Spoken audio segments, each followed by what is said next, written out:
नागपूरमध्ये संघाच्या मुख्यालयामध्ये राष्ट्रीय स्वयंसेवक संघाचे प्रमुख मोहन भागवत यांनी स्वातंत्र्य दिनानिमित्त राष्ट्रध्वज फडकावला। सरसंघचालकांनी ध्वजारोहण करतानाचा व्हिडिओ सध्या सोशल मीडियावर व्हायरल होतोय।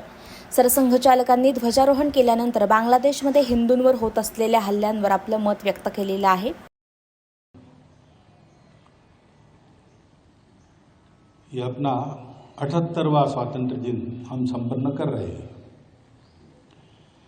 पूरे देश के लिए अपने अपने मन में अभीष्ट चिंतन करने का आज दिन है, लेकिन ये केवल चिंतन करके बात रुकती नहीं। स्वातंत्र्य हमको प्राप्त हुआ तो हम जानते हैं क्या क्या हुआ है।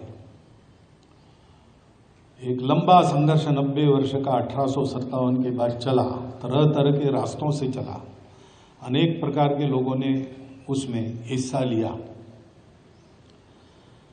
तो हमारे लिए आज भी जो प्रातस्मरणीय प्रेरणादायक ऐसे चरित्र है,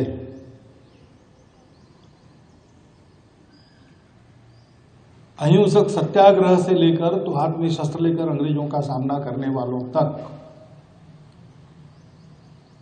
इतनी लंबी मालिका है। अपने देश के हर चप्पे में कोई ना कोई ऐसा नायक हुआ है जिसने देश के लिए अपने प्राणों का बलिदान किया है। इतना बड़ा देश है, इतनी बड़ी जनसंख्या है, तो उनकी संख्या भी बहुत है, परंतु केवल वे ही लड़े ऐसा नहीं है। तो सतत चलने वाले इस संघर्ष में सफलता की आशा तब दिखने लगी जब सामान्य व्यक्ति भी देश की स्वतंत्रता के लिए रास्ते पर आ गया, आंदोलन में उतर गया। अनेक लोग जेल में गए, बार बार कारावास भुगतने वाले भी बहुत लोग रहे, और जिससे कुछ नहीं बनता वो भी स्नान गृह में दरवाजा बंद करके क्यों न हो, लेकिन वंदे मातरम कहता ही था। शक्ति जिसकी जितनी थी उतना उसने किया, लेकिन सबके मन की बात एक ही थी। और इसलिए देश में इस स्वतंत्रता के लिए बलिदान करने वाला समूह और उनके पीछे पक्का खड़े रहने वाला सामान्य समाज, ये दोनों बातें जब बनी तब हमको स्वतंत्रता प्राप्त होगी। उनका हम स्मरण करते हैं, उनकी पुण्य स्मृति को हम वंदन करते हैं। साथ में यह भी हम समझते हैं कि बड़ी मेहनत से जो स्वतंत्रता हमने पाई,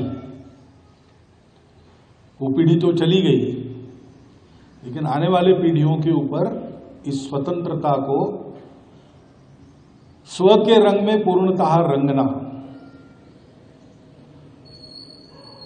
और उसकी रक्षा करना, इसका दायित्व होता है। क्योंकि विश्व में सदैव ऐसे लोग रहते हैं जो अन्य देशों पर वर्चस्व चाहते हैं,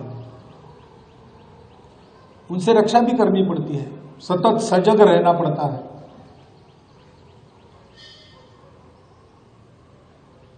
हमारे स्वतंत्र देश के लिए जिस प्रकार का रास्ता हमने तय किया, उस रास्ते पर चलते रहना पड़ता है।